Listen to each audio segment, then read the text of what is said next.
Hi guys, Hadar here with Hun, MIH member. Hey guys. We are here in a house that I purchased about a month ago.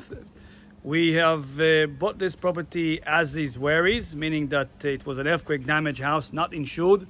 And Hun, as you know, is the structural engineer, and he will explain how we re-leveled the house and what we had to do. Please, Hun, go ahead. So this house was out of level quite significantly because of the earthquake. So that happened about 10 years ago. So what happened was the soil here liquefied and the house tilted significantly. So what happened was we dug holes around the perimeter foundation and got jacks under the foundation and lifted the perimeter foundation up.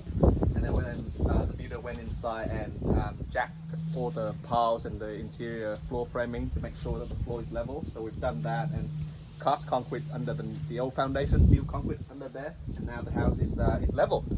Yes, so this house is sitting on a foundation which is a ring foundation. Yes. And we had to really lift it up, jack it up, and level it up.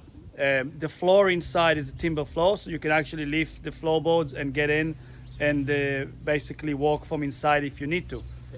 When you lift the house, there's a lot of damage that happens to the brick cladding, so a lot of the brick cladding had to be relaid and repointed. Yes. And that happens every single time with houses of this type. Yes, and that area here that you see from here to there used to be a chimney.